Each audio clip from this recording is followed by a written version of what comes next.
In March 2026, Dark Souls 3 quietly turned 10 years old. No big fireworks, no trailer drop, just a decade-old game that people are still finishing for the first time this week, still dying to Pontiff Sulivan for the 40th time this week, still arguing on Reddit about whether Slave Knight Gale is the greatest boss FromSoftware has ever built. 10 years. In gaming years, that's ancient. That's a game that should be sitting in a museum next to a CRT monitor. Instead, right now there are rumors flying around that FromSoftware is deep into development on an unannounced project, and half the internet is convinced it's a Dark Souls 3 remaster. Think about that for a second. We live in an era where Elden Ring exists, where Shadow of the Earth Tree exists, where FromSoftware has made a game so massive it basically redefined what an open-world RPG could be. And people are still begging for more Dark Souls 3. Not more Elden Ring, Dark Souls 3. I'd want to actually dig into why. Not just it's hard, it's good, get good. I mean actually pull this game apart. The level design, the bosses, the story, the DLC, and figure out why a decade later in a genre that's more crowded than it's ever been, this is still the one people can't let go of. To understand why Dark Souls 3 hit as hard as it did, you have to remember where the series was before it. Dark Souls 2 came out in 2014, and it split the fanbase right down the middle. Hideki Miyazaki, the director who built the original Dark Souls and Demon Souls, wasn't even the main director on that one. He was busy with Bloodborne. And a lot of longtime fans felt it. The world didn't connect the way the first games did. The hitboxes felt off. It wasn't a bad game by any means, but it didn't feel like a Miyazaki game. Then, Miyazaki comes back to direct Dark Souls 3, and Bandai Namco frames it, pretty openly, as the true finale of the trilogy. And you can feel that pressure in every frame of the game. This wasn't just make another Souls game, this was close the book and close it in a way that actually satisfies people. That's an enormous ask. Most trilogies don't stick the landing. Dark Souls 3 does, and it does it by going back to what made the first game special while pushing the combat and scale further than anyone thought the engine could handle. Here's the thing people forget when they talk about Dark Souls 3. This is not an open-world game. It's not Elden Ring. It's a series of handcrafted, densely layered levels stitched together into something that feels open, even though it isn't. And that distinction actually matters, because it means every single inch of this game was placed there on purpose by a human designer, not generated to fill space. Take the very first proper area, High Wall of Lothric. You're walking along a ruined fortress wall, and in the distance you can already see Lothric Castle, this massive spire piercing the sky. That's not just a pretty backdrop. You will physically walk to that castle hours later, and the game wants you to look at it now so that later moment means something. FromSoftware does this constantly, showing you your future destination as a tiny detail in the horizon, so the world feels like one connected place instead of a hallway of loading screens. And then there's a shortcut. This is a thing that separates Souls level design from almost everything else in the genre. You fight through a brutal gauntlet of enemies, you're low on Estus, you're stressed, and then you find a ladder, or a lever, or a locked gate you can open from the other side. And suddenly, it connects back to the bonfire you started at. That dopamine hit is unmatched. It's not a fast travel point. It's a puzzle you solved with your own two hands, and the whole map rewards you for paying attention to it. If someone asked me to defend Dark Souls 3 in one sentence, I'd point at the boss roster and just say that. This might genuinely be the strongest, most varied lineup of boss fights FromSoftware has ever put in a single base game. You've got the Dancer of the Boreal Valley, this elegant, terrifying fight that most players run into way earlier than intended and get absolutely destroyed by, because the game doesn't stop you from wandering into her arena too soon. You've got Pontiff Sulivan, who literally closes himself mid-fight and forces you to track two blades moving independently. You've got the Nameless King, widely considered one of the hardest and most spectacular fights in the entire series, a lightning god riding a serpent dragon. And the game doesn't even tell you he exists unless you go looking for him. And then there's the final boss, Soul of Cinder. Without spoiling the specifics for anyone who hasn't played it, this fight is built as a tribute to every Lord of Cinder who came before. The moveset literally shifts mid-battle to echo different playstyles from across the trilogy. It's FromSoftware using boss design as narrative device, which almost nobody else in the industry even attempts. What makes these fights land, though, isn't just difficulty, it's readability. Every boss telegraphs its intentions if you're paying attention.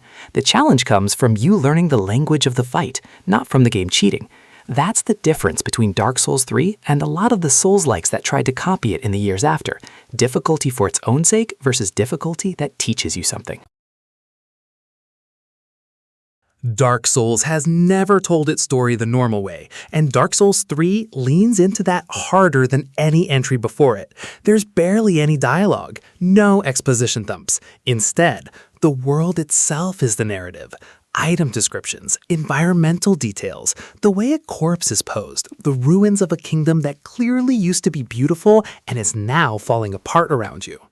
The core idea running through the whole game is the Age of Fire, a cycle where the flame that gives the world life is dying, and someone has to sacrifice themselves to keep it burning a little longer, over and over, forever. By the third game, that cycle is visibly exhausted. The Lords of Cinder you're meant to be gathering have mostly abandoned their thrones. The world isn't just dark, it's tired. And that fatigue is baked into the tone of literally every zone you walk through. Even the character you're chasing as a rival through the game, a knight named Sir Wilhelm. Sorry, I mean the Abyss Watchers, and later Yorm and the others. Each one represents a different way of giving up on or clinging to that dying flame. And because this is the closing chapter of the trilogy, the game is absolutely stacked with callbacks. You revisit versions of Anor Londo from the first game, you run into characters and item lore that ties directly back to Dark Souls 1's ending choices. For longtime fans, playing this in 2016 felt like watching a series finale that actually respected everything that came before it, instead of just rehashing it for nostalgia points. I want to spend real time on this because I think it gets underrated. Dark Souls 3 shipped with 2 DLC packs, Ashes of Ariandel and the Ringed City. And the Ringed City in particular is frequently brought up as one of the single greatest pieces of downloadable content in the history of the genre.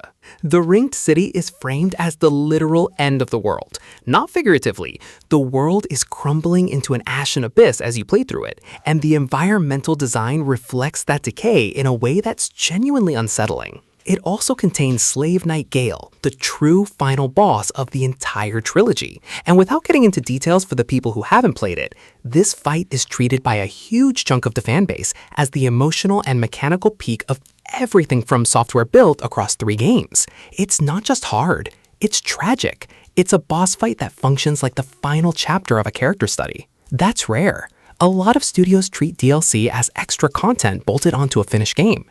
FromSoftware used theirs to actually close out the thematic arc of the entire series. That's a completely different level of ambition. Mechanically, Dark Souls 3 is the fastest, most aggressive entry in the classic trilogy. Compared to the deliberate, almost stiff combat of the first game, Dark Souls 3 lets you dodge more freely, punishes pure turtling behind a shield far more than before, and introduces weapon arts, unique special moves tied to individual weapons that give even a starting sword some personality. It's clearly a game made by a studio that had just come off Bloodborne and brought some of that speed back with them. And this is part of why it still holds up in 2026, in a landscape completely saturated with Souls-likes. Lies of P, Lords of the Fallen, Wo Long, dozens of others. They're all in some way working in the shadow of what Dark Souls 3 proved was possible. That you could make combat this punishing and still make it feel fair, still make it feel good in your hands. A lot of games have copied the formula. Very few have matched the feel. So here's where it all comes together. Elden Ring exists. Shadow of the Erd Tree exists. FromSoftware just put out Elden Ring Night Rain, and they're clearly building toward whatever comes next after Duskbloods. The genre they basically invented has never been bigger or more competitive. And through all of that, Dark Souls 3 has sold more than 10 million copies on its own, contributing to a series total north of 27 million. Numbers that keep climbing every year because new players keep discovering it. that is not a game coasting on nostalgia. That's a game still actively converting people right now, a decade later. And I think that's really the answer to the question in the title. Dark Souls 3 works as a great RPG because it never sacrifices craftsmanship for scale. Every level is hand-placed, every boss is a lesson, every item description is doing narrative work.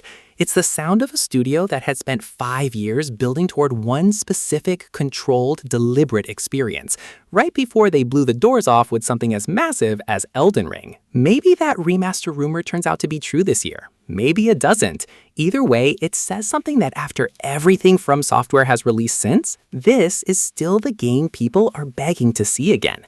10 years in, the flame hasn't gone out. If you've never played it, 2026 might honestly be the best time to start. There's a decade of build guides, mods, and community knowledge out there to help you through it. And if you have played it, let me know down in the comments which boss still lives in your nightmares.